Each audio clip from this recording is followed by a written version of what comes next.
we've asked the Google, hey guys, can you do this? And they said the very same thing. Sheriff, we don't think we can get anything. It's the kind of moment most people never think about. The hour when the world is asleep, when homes feel safest, when silence feels permanent. Now imagine a figure stepping out of that silence. Face hidden, clothes black, movements deliberate, not rushing, not panicking, calm enough to notice the camera, smart enough to try to blind it. And somewhere behind that door, an 84-year-old woman is awake. Or maybe she isn't. Her heart doesn't beat on its own anymore. Her body can't move far without help. And yet, in the span of minutes, every digital thread tying her to this world goes dark. No alarms, no desperate phone call, no final message. Just a camera that stops recording, a medical device that disconnects, and a house that looks exactly the same, except for the blood on the porch. What happens when someone who physically can't disappear vanishes anyway? When the last person to see her alive is family, and when the evidence points in every direction, but answers point nowhere. This isn't a mystery from years ago. This is happening now. And the deeper you look, the more unsettling it becomes. By the time the sun rose over the Catalina Foothills, nothing looked wrong from the outside. The house was still standing. The street was quiet. No police tape, no flashing lights. Just another calm Arizona morning. But inside that house, something had already gone terribly wrong. 12 hours earlier, Nancy Guthrie had been exactly where she was supposed to be. The night before her disappearance didn't begin with fear. It began with family. On January 31st, she took an Uber to her oldest daughter Annie's house in the early evening. Around 5:30 p.m., she arrived, greeted by familiar faces, familiar voices, familiar routines. Dinner, cards, laughter. The kind of evening that doesn't raise alarms because it's happened 100 times before. Annie and her husband hosted. Everything appeared normal. No arguments, no tension anyone has admitted to. Just time passing the way it always had. At 9:48 p.m., Nancy was driven back home. The garage door opened. Closed again at 9:50. The car pulled away. Nancy was home, alone, and by all outward appearances, safe. That's the last moment anyone can say with certainty that Nancy Guthrie was alive and unharmed. She lived alone, but she wasn't isolated. She had lived in Tucson for more than 5 decades. She knew her neighbors, she had routines, she had plans. Mentally, she was sharp, independent. But physically, her body placed limits on her world. According to the sheriff, she couldn't walk even 50 yards without assistance. She relied on a pacemaker, she took daily medication. This wasn't someone who could simply decide to disappear. Midnight passed quietly. Then, sometime after 1 a.m., everything changed. A masked man appeared at her front door. He wasn't sloppy, he wasn't panicked. He was dressed head to toe in black, gloves, jacket, long pants, ski mask. On his back, a black Ozark Trail hiking backpack. On his hip, a holstered firearm. This wasn't someone wandering, this was someone prepared. The doorbell camera captured him approaching the door. He looked directly at the lens. He knew it was there. He reached up, grabbed foliage from nearby bushes, and tried to block the view. When that didn't work, he smashed it. Later, investigators would find small glass fragments beneath the mount. At 1:47 a.m., the doorbell camera went dark. 25 minutes later, another camera on the property detected movement. There was no video footage saved. Nancy didn't have an active subscription. Whatever happened during that window wasn't recorded. And then, at 2:28 a.m., something else happened.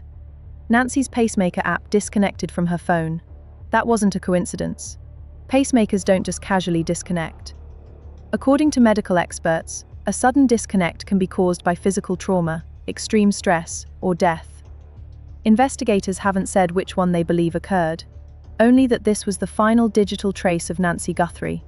After that, there was nothing. No outgoing calls, no messages, no movement, just silence.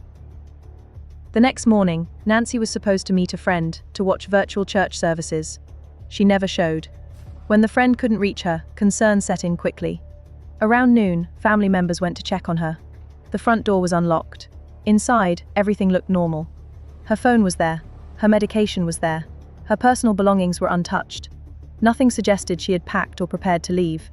And yet, she was gone. At 12:03 p.m., the family called 911. When deputies arrived, they noticed something that immediately escalated the situation: blood on the front porch. Not a large pool, but enough. And it was hers. According to law enforcement sources, there was also blood inside the house. The back door was found wide open. That detail changed everything, because Nancy couldn't walk away. Not down the street, not into the desert terrain surrounding her home.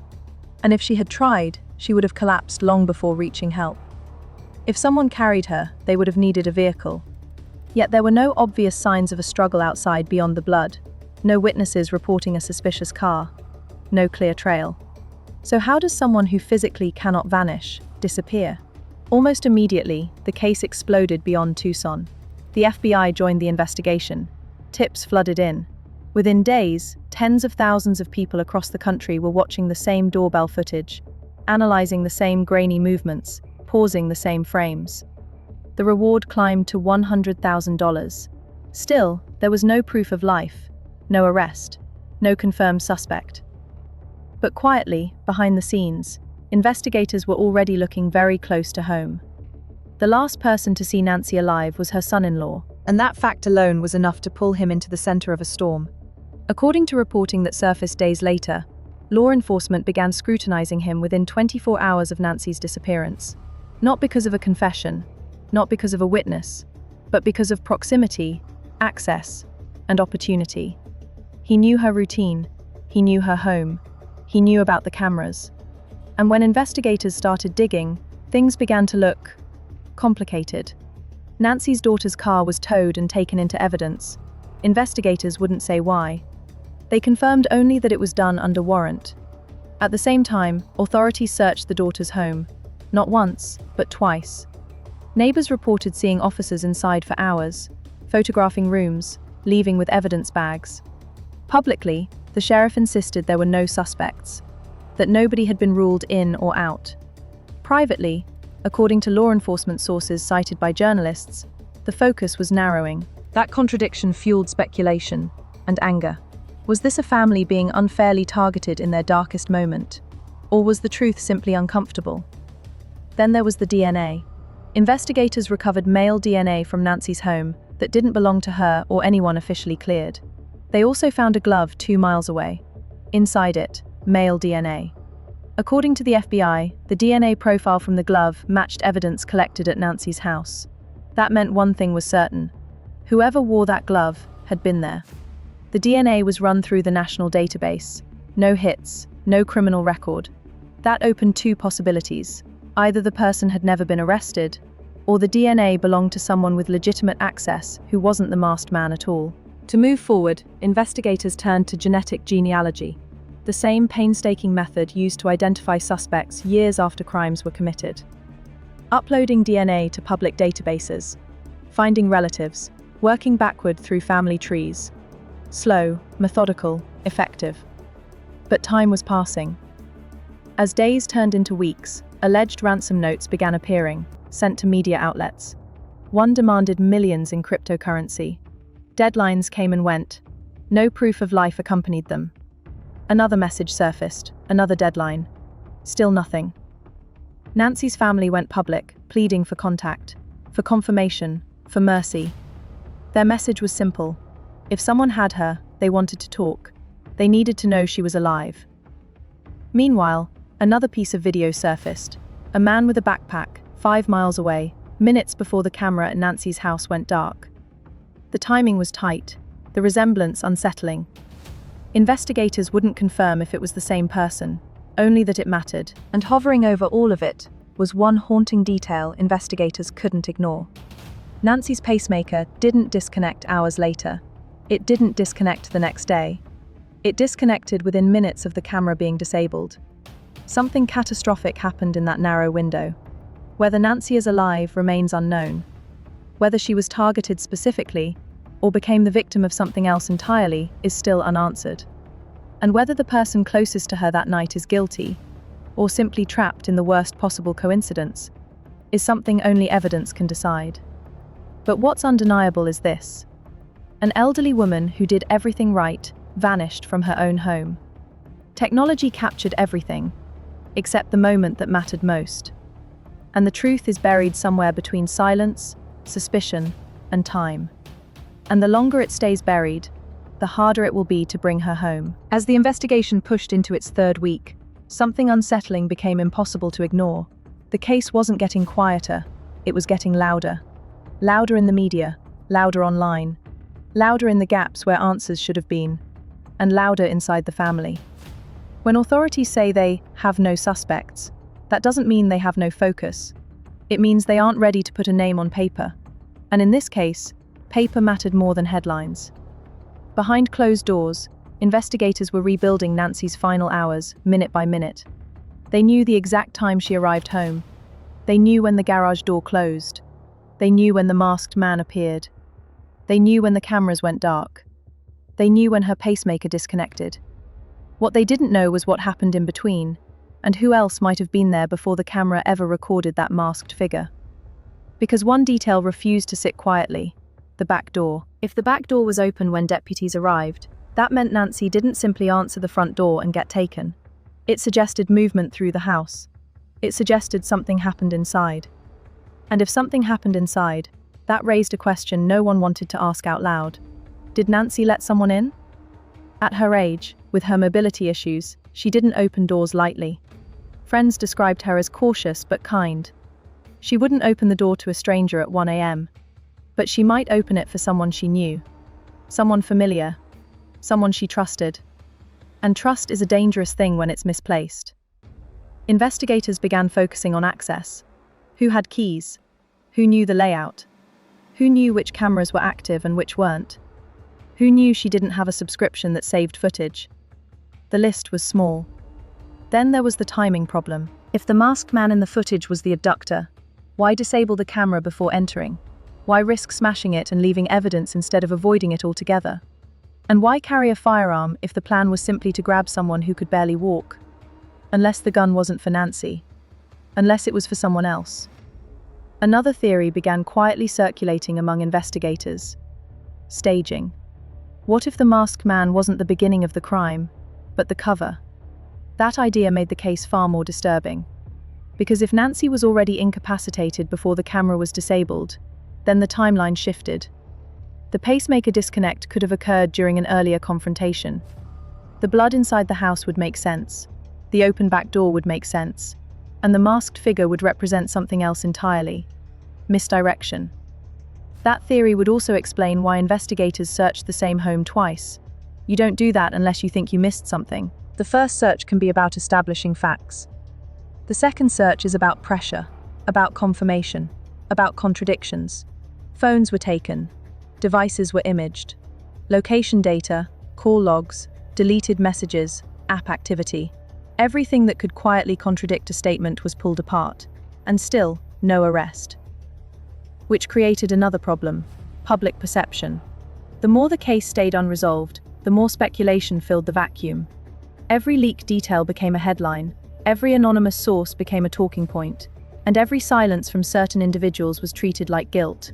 But silence doesn't always mean responsibility. Sometimes it means legal advice. Sometimes it means fear. Sometimes it means knowing that anything you say will only make things worse. Still, questions kept stacking. Why tow the car? Why search the house twice?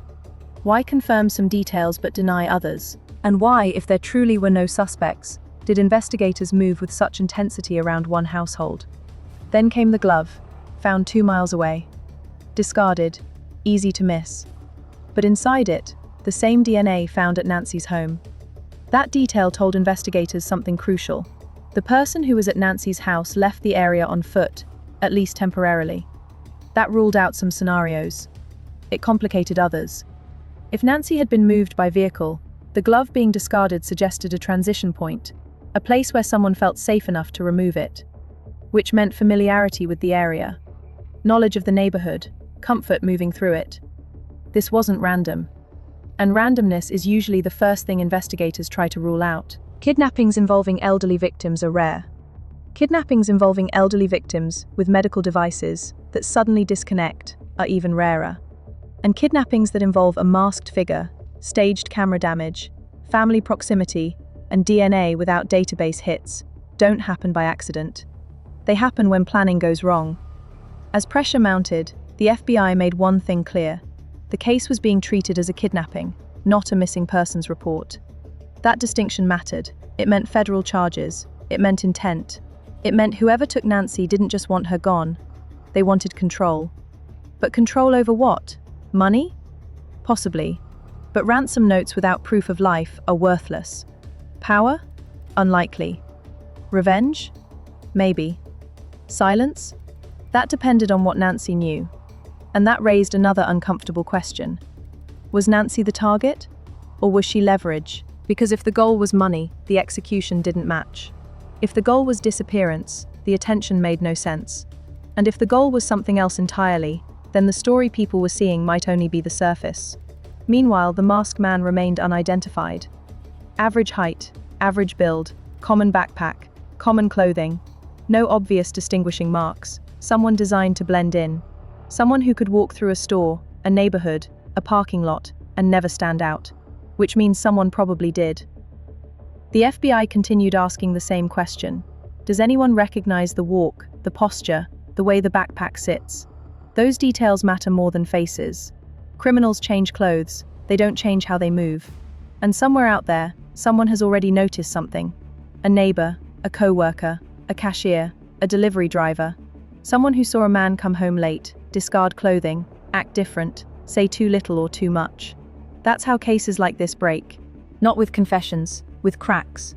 As of now, Nancy Guthrie remains missing. No verified communication, no confirmed sighting, no arrest. Only a house that went silent in the middle of the night. And a family trapped between hope and suspicion. And the most disturbing truth of all, this didn't happen in a dark alley. It didn't happen during travel. It didn't happen somewhere dangerous. It happened at home. If someone can vanish from their own front door, with cameras watching and technology tracking their heart, then safety isn't about locks or alarms anymore. It's about timing, access, and trust. And that's why this case isn't letting go of the public's attention.